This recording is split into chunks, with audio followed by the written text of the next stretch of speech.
Kita ketemu lagi. Assalamualaikum warahmatullahi wabarakatuh. Salam sejahtera untuk kita semua. Kita melanjutkan proses yang tadi kita terkait dengan identifikasi sumber daya. Nah, setelah kita sudah tahu semua, sekarang kita masuk ke produk.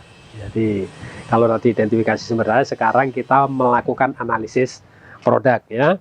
Jadi analisis produk ini kita akan menggunakan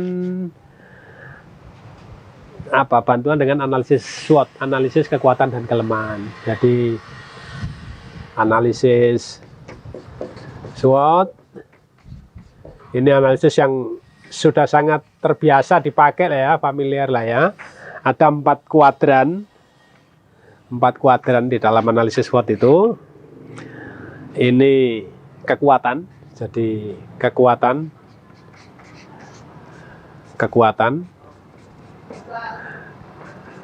Di sini kelemahan. Jadi kita hadapkan kekuatan dan kelemahan. Oke. Ini ke atas. Kekuatan dan kelemahan itu adalah internal. Jadi internal itu dari dalam. Jadi kalau kekuatan itu semuanya dari dalam.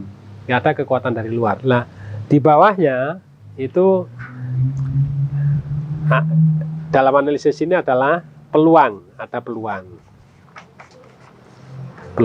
dan satunya kita hadapkan dengan ancaman. Nah, ini dari luar. Jadi peluang dan ancaman itu adanya di luar. Jadi supaya mempermudah kita menganalisis. Oke, kalau di desa Hewa ya, desa Hewa itu produknya adalah beras kemasan. Dia mau jualan beras kemasan. Ini barang jadinya beras kemasan. Nah, oke.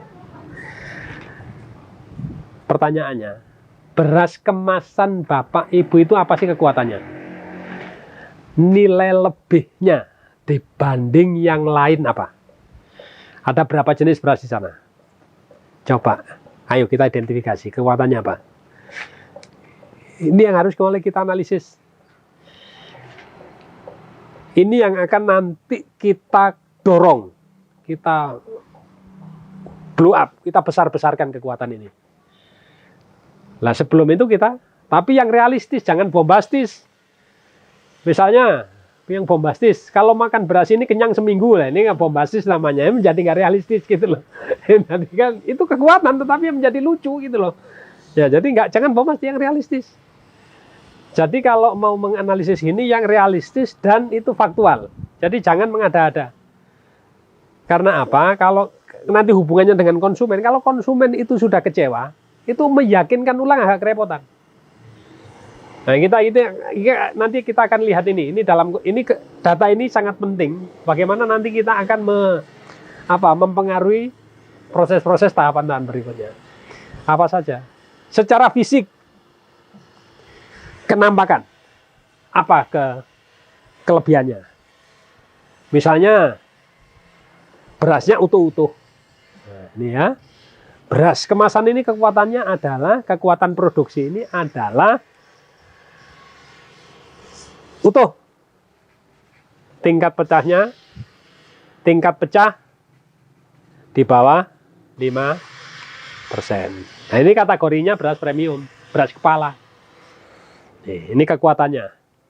Tetapi jangan sampai kemudian nanti pas dijual ke konsumen lah berasnya remek ini, itu jangan sampai. Ini sebuah kekuatan yang harus konsisten dan benar.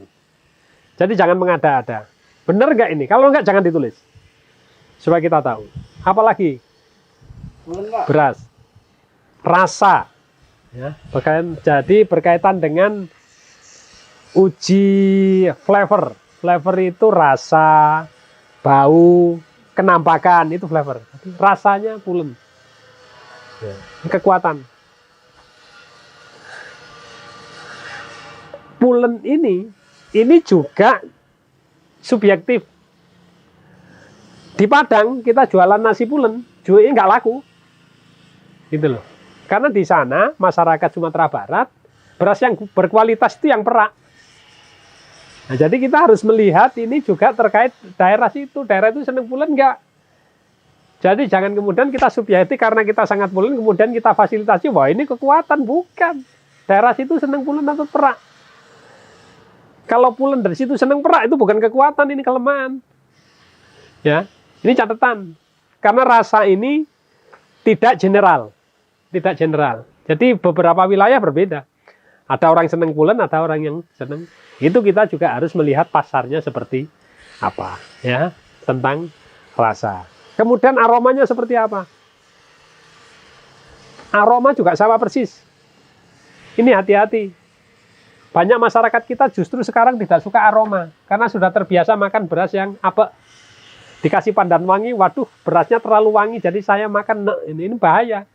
Kita pikir sebuah kekuatan, ternyata masyarakat nggak bisa mengkonsumsi itu karena sudah terbiasa sangat lama makan beras lama apa gitu loh. Nah, ini harus hati-hati sebagai sebuah kekuatan. Jadi ini mesti kita uji pandangan umum seperti apa terhadap kekuatan. Nah, kalau mereka suka yang aroma, maka kemudian aroma beras ini menjadi sebuah kekuatan. Apalagi harga, karena harga jual tentunya. Karena harga ini juga masih menjadi pertimbangan utama di dalam membeli beras karena banyak pilihan. Oh, beras ini 12.000, oh beras ini 11.000, beras itu 8.000, itu menjadi pilihan-pilihan. Punya nggak keunggulan jual? Kalau mahal bukan kekuatan. Nah, bagaimana kemudian strategi harga ini nanti di dalam strategi pemasaran. Tetapi harga ini juga bisa nggak menjadi sebuah kekuatan. Dua. Kekuatan yang lain itu Pak, servis. Servis apa yang bisa ditawarkan agar menjadi keunggulan? Pesan sekilo diantar sampai tempat misalnya. Itu keunggulan. Ya, servis ini juga bisa menjadi kekuatan-kekuatan ini yang kemudian di apa namanya? Di ini. Atau kalau di Flotim itu dekat-dekat dengan Sumba misalnya. Kalau Sumba itu kemudian misalnya ini beras ini makanan para umbu, para bangsawan. Nah, ini kekuatan. Karena rakyat pun ingin menjadi raja, wah dengan makan beras ini supaya dianggap raja, kayak gitu toh. Itu kenapa kemudian bintang film bisa banyak menjadi bintang iklan. Karena kita yang jelek-jelek ini kemudian supaya dianggap kayak bintang film menggunakan produk itu gitu loh. Nah, ini kekuatan ini sebagai sebuah kekuatan nanti di dalam menentukan itu. Nah, kelemahannya apa? Di dalam produk itu, kelemahannya apa? Ini kita kalau tidak terbiasa ini, kita seringkali justru kelemahan-kelemahan kita. Misalnya di dalam beras kemasan ya, kualitasnya nggak standar.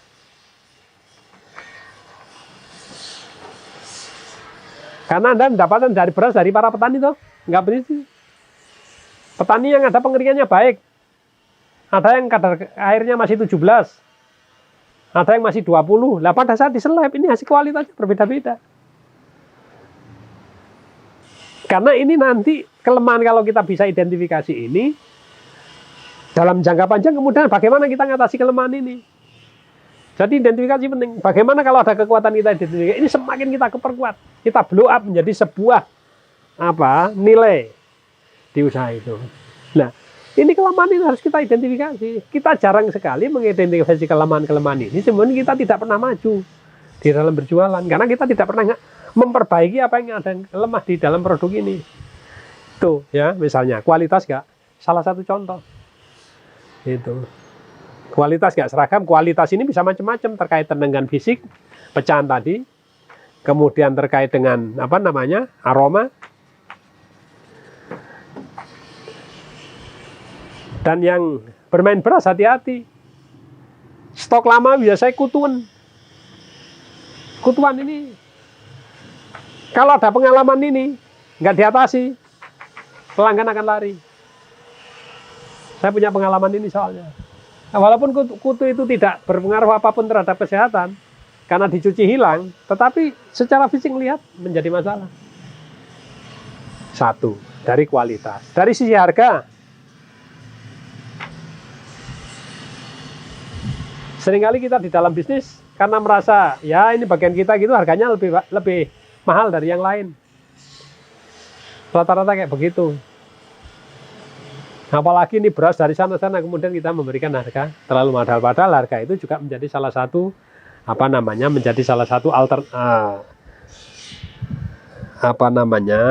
sebuah untuk memutuskan itu faktor untuk menentukan itu di harga. Kelemahan yang lain apa? Misalnya jarak misalnya, atau servis. Harganya sama, tapi kemudian servis di BUMDes itu karena kemudian tidak terbiasa di dalam berjualan, mana barangnya itu ambil sendiri di sana gitu. Jadi servisnya nggak ada. Ini yang kemudian mesti kita pikirkan, ini internal di produk, ya, di internal di produk. Servis dan ada di sana yang menyertai produk. Nah kemudian pada saat kita analisis peluang, ada nggak sih peluang pada saat mau kita beri beras kemasan? Peluang misalnya satu di sini, belum ada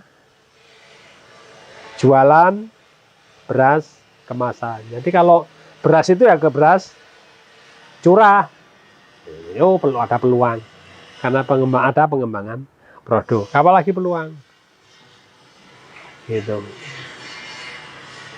Apalagi masih misalnya Pak, desa lain nggak ada yang nanam padi ya, misalnya tanaman padi terbatas baik di desa maupun di luar desa. Ini peluangnya apa lagi?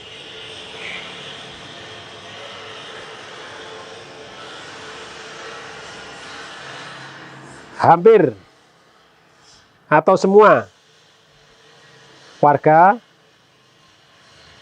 makan beras 3 kali sehari. Berarti kebutuhannya tinggi, peluang.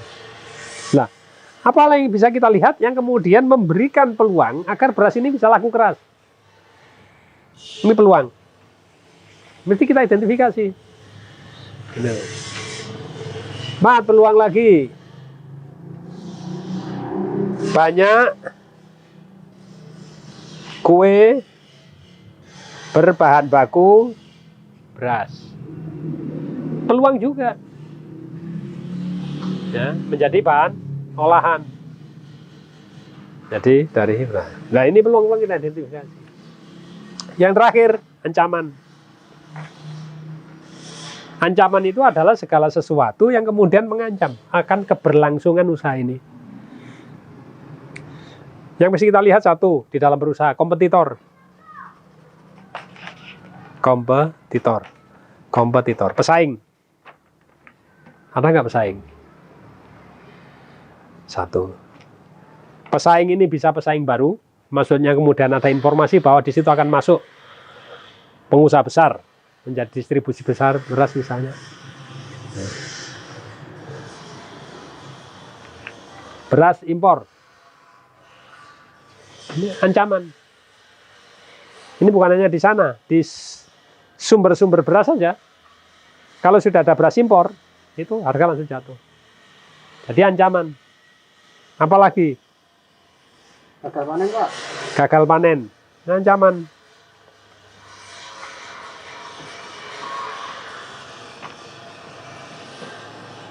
Ya. Nah, apalagi ancaman-ancaman yang bisa mengancam akan keberlangsungan usaha beras. Nah, kalau kita sudah punya ini, kalau dari sisi kiri sini kita dorong, kita manfaatkan. Bagaimana kita blow up kekuatan ini menjadi semua orang tahu, peluang itu bisa kita manfaatkan dengan baik. Kalau sebelah sini, bagaimana kita mengatasinya? Bagaimana kemudian mengatasi kelemahan agar kemudian itu tidak terjadi? Bagaimana kemudian kita bisa menekan ancaman agar itu tidak menjadi sebuah ancaman yang serius. Jadi prinsipnya gitu. Jadi pada saat kita sudah mampu mengisi ini dengan baik, maka kemudian kita sudah punya modal. Bagaimana kemudian kita di dalam berusaha ke depan, itu kemudian bisa membantu kita ngatasin ini. Jadi ini sebagai sebuah data yang kemudian bisa kita pakai sewaktu-waktu. Ini menjadi penting untuk kita lakukan. Jadi ini pentingnya analisis ini penting. Ini sebagai alat untuk membantu kita mengambil sebuah keputusan. Misalnya apa-apa yang mesti kita lakukan menjadi. Jadi analisis produk itu di sini saja. Tetapi ya sederhana gini, tetapi kemudian kita mesti butuh kejelian, butuh kehati-hatian agar kemudian apa-apa yang kita tuangkan di sini benar-benar sebuah data-data yang valid, data-data yang bisa kita pakai sebagai acuan di dalam mengambil sebuah keputusan. Jadi saya pikir itu analisis produk kali ini. Jadi sejak tadi ada identifikasi analisis produk itu akan sangat membantu kita bagaimana kemudian nanti di ujung acara kita akan menyusun sebuah bisnis model, kanvas bisnis model. Saya pikir itu dulu sampai di sini. Selamat sore. Assalamualaikum warahmatullahi wabarakatuh.